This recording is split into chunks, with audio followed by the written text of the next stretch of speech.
বন্ধুরা, আপনারা সবাই কেমন আছেন? বন্ধুরা, অবশ্যই আমাকে একটু সাপোর্ট করবেন আর আপনাদের ভালোবাসা আমাকে অবশ্যই দেবেন। আমার চ্যানেলটা অবশ্যই সাবস্ক্রাইব করে বেল আইকন অন রাখবেন। আমি কবুতরের ভিডিও করি, আর কে কে কবুতর পছন্দ করেন অবশ্যই জানাবেন। আর আমার কবুতরগুলো আমি সকাল সকাল ছেড়ে দিয়েছি, আর কিছু কথা বলার জন্য আপনাদের কাছে আসা।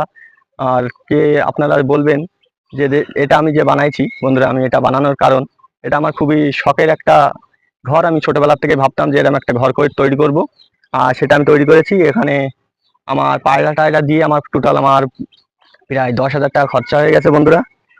আর আমাদের পায়রাগুলো খুবই সুন্দর। তো আমার সিরাজিটা হারিয়ে গেছে, মানে সিরাজিটা মারা গেছে, আর আমি একটা সিরাজি নিয়ে আসবো। আর এসব এসব যখন করা হয়, বন্ধুরা, এটা বাড়িতে কিন্তু কারোর বাড়িতেই কিন্তু মেনে নেয় না যে আমি এটা করি ছাদের পরে। আপনারাও বলবেন যে আপনাদের হয়তো এরমটা হবে, মানে যদি কোনো ভাই বানাতে চাও তাহলে আপনাদেরও বাড়ি থেকে বলবে যে এটা তুই বানাস না, এমনটা করার কি দরকার, এরম বলবে অবশ্যই। তা কিন্তু শখ কিন্তু সবচেয়ে বড় জিনিস, বন্ধুরা। আমি শখের বেশি আমার পায়রাগুলো নিয়ে এসেছি, আর আপনাদের মধ্যে দেখানো হয়। আর যদি ভালো লাগে অবশ্যই চ্যানেলটা অবশ্যই সাবস্ক্রাইব করে রাখবেন, আমার একটা লাইক দেবেন, তাহলে আমাকে একটু ভালো লাগবে, বন্ধুরা। আমার বাইকটা তো সাপোর্ট করে না, আপনারা যদি সাপোর্ট করেন তা অনেক ভালো লাগবে। আর আমাদের পায়রাগুলো আপনাদের মাঝে সবসময় দেখানো হয়। আর পায়রাগুলো কেমন আপনারা জানাবেন। আমি আমাদের পায়রার এখনো বাচ্চা ওঠেনি, আর ডিম পেড়েছে মনে করো দুবার, সিরাজ পেড়েছে 3বার, লক্ষা, আমার সাদা লক্ষাটা পড়েছে একবার, দুবার ডিম পেড়েছে সাদা লক্ষাটা, আর কালো লক্ষাটা একবারও ডিম পাড়িনি। আর ভিতরেরটাও দেখাবো আমার ঘরটা। আর মিস্ত্রির কথা শুনে, বন্ধুরা, এটা ঢালাই দিয়ে আমার ঘরের ভিতরে কিন্তু আর পানি যাচ্ছে না। আর এটা আমি করেছি, এটা আমি নিজেই করেছি, আমি পুরো নিজে, এটার পেছনে আমি পুরো খেটেছি, আমি নিজেই তৈরি করেছি, বন্ধুরা। আর তোমাদের পুরো ভিডিওটাই দেখাবো, আমার ভিতরটা কেমন, ভিতরটাও দেখাবো আপনাদের। বন্ধুরা, সকালবেলায় আমি এসেছিলাম যখন, আমি পায়রাগুলো ছেড়ে দিয়েছিলাম, আর এদেরকে খাবারও দিয়ে হয়ে গেছিল, কারণ কিনা বৃষ্টি হচ্ছিল, তো তার জন্য আমি এদেরকে খাবার খেয়ে আমি তুলে দিয়েছিলাম। ভিতরে ছিল, আমি একটু আগে ছেড়ে দিলাম। আপনারা দেখুন, আমাদের সিরাজি কিন্তু একা হয়ে গেছে, সিরাজির জন্য একটা জোড়া লাগবে।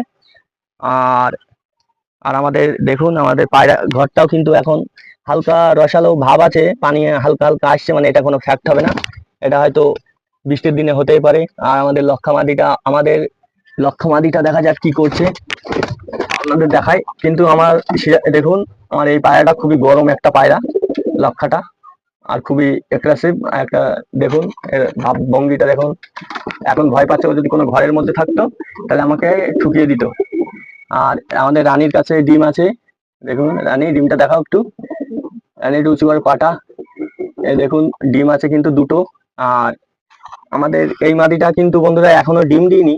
আর আমি জানি না, বন্ধুরা, যে পায়রা কি খাওয়ালে ডিম দেয়, সেটাই আমি জানি না। তার জন্য এটা ডিম দিচ্ছে না কেন আমি জানি না, কি হয়েছে। অন্যের ডিম নিয়ে কিন্তু বসে আছে, কেন কিনা অন্যের যখনই ডিম দিই আমি এর কাছে, সেই ডিমটা নিজের মনে করে মানে তাওয়া দিতে লাগে। এ দেখুন, আমি সিরাজির আছে ডিম দুটো আমি এর কাছে দিয়ে দিয়েছি, দেখুন ডিম কিন্তু নিজের থেকে তাওয়া দিচ্ছে। আর বাচ্চা ফুটোতে পারবে কিনা জানি না, সব আপনারা দোয়া করবেন যেন বাচ্চাটা ফুটোতে পারে। আর ঘরটা আমি পরিষ্কার করেছিলাম, আর এখানে বিজলি দিয়ে রাখতাম, তার জন্য দেখুন আমাদের পায়রাগুলো, বন্ধুরা, সবাই উড়াউড়ি, মানে দেশি পায়রাগুলো এখানে এখনো, এদের এখনো মনটা বসিনি, হয়তো ফাঁকায় বেরিয়ে বেড়ায়, তো আস্তে আস্তে এখানে ভালো লেগে যাবে হয়তো। আমাদের দেশি পায়রাগুলো এভাবে আসে। এই ঘরটা বানিয়েছিলাম, আমার একটা ভাই বললো যে ঘরটায় কত খরচা হয়েছে।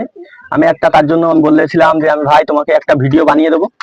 আর আর সেই ভিডিওটা হয়তো আজকে, আহ, মানে কালকে আপলোড করেছি, আজকে পেয়ে যাবে সে ভাই।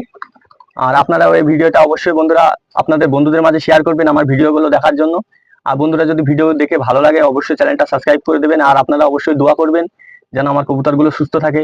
আমিও আপনাদের দোয়া করব আপনাদের কবুতরগুলো, যারা কবুতর আছে যাদের বাড়িতে, তাদের কবুতরগুলো সুস্থ থাকুক। আর কবুতর আমার খুবই একটা, আমি ছোটবেলার থেকেই পছন্দ করি। ছোটবেলায় আমার বাড়িতে আমি দেশি পায়রা পুষতাম। আমার বাড়িতে দেশি পায়রা হলো, মানে এখনো আছে তারা, মানে তারা আমার বাড়ি ছেড়ে কোনোদিনও যায় না। আর আপনাদের তো দেখাইছি আমি, অনেক ভিডিওতে আছে আমার কাছে অনেক দেশি পায়রা আছে, তার জন্য কিছু দেশি পায়রা এর মধ্যে রেখেছি। দেশি পায়রা রাখার কারণ, এরা মানে নিজের ডিম দেখছি এরা তুলতে পারছে না, মানে নষ্ট হয়ে যাচ্ছে। এবার এরা এখন এই বৃষ্টির দিনে কিন্তু দেশি পায়রারা বাচ্চা তোলে না। আমি অনেকবার দেখি আমাদের ওই ঘরেও কিন্তু কোনো ডিম বাচ্চা কিছুই নেই। এই বৃষ্টির আবহাওয়ায় ওরা নিজেরাই খাওয়ার একটু সমস্যা হয়, তার জন্য ডিম বাচ্চা কম করে, ডিম বাচ্চা নেই বলতে গেলেই চলে। এবার এর মধ্যে যদি থেকে, যখন এরা জোড়া নিয়ে নেবে, খুব ভালো জোড়া নিয়ে নেবে, এখন একটু ভয় ভয় আছে। তারপরে আপনাদের দেখাবো এই যে আমার ফেন্সি পায়রাগুলো আছে, এদের ডিম আমি আমার দেশি পায়রাগুলো দিয়ে আমি ফুটাবো। এবার তখন আমার বাড়ি অনেক, আমাদের ঘরে ফেন্সি পায়রা হবে। আমার সাবস্ক্রাইবার ভাইদেরও আমি যেন ফেন্সি পায়রা আমার কাছ থেকে নিতে পারে, আমি দিতে পারি। আর আশপাশে হলে তো কোনো ব্যাপারই না, আমি সবাইকে আমার পায়রাগুলো দিয়ে থাকবো। আর আমি যে দামে কিনেছি, যেরকম ধরেন আমি একটা সিক্রেট রেখেছিলাম, যদি কোনো ভাই আমার কাছে যদি জানতে চাই যে আমার পায়রাগুলো কত দিয়ে আমি কিনেছি, তাহলে আমি অবশ্যই একটা ভিডিওর মাধ্যমে আমি বানিয়ে দেবো যে আমার সাদা লক্ষাটা কত দিয়ে কিনেছিলাম, সিরাজি জোড়া দুটো কত দিয়ে কিনেছিলাম, সব ডিটেলসে বলে দেবো। আর আপনারা বন্ধুরা অবশ্যই আমাকে সাপোর্ট করবেন, আমি যেন মানে আস্তে আস্তে আমি যেন ভিডিও করতে আমার ভালো লাগে। তোমরা যদি আমার ভিডিওতে লাইক দাও বন্ধুরা, অবশ্যই আমার ভিডিওটা করতে ভালো লাগবে। কেন কিনা আমার বাইক থেকে কিন্তু আমার পায়রা পোষার জন্য কেউ সাপোর্ট করে না। আমি এটা করেছি, এটা করতেও সাপোর্ট করিনি বন্ধুরা কেউ, আমি নিজে নিজে আমার নিজের শখ তার জন্য করেছি। এখন আপনারা যদি আমার একটু সাপোর্ট করো তাহলে আমার খুবই ভালো লাগবে। আর আপনারা অবশ্যই আপনাদের ভালোবাসা আমার দিকে এভাবেই রাখবেন। আর অবশ্যই প্রত্যেক ভিডিওই বন্ধুরা একটা করে লাইক দেবে বন্ধুরা। এখন তাহলে ভিডিওটা অফ করি।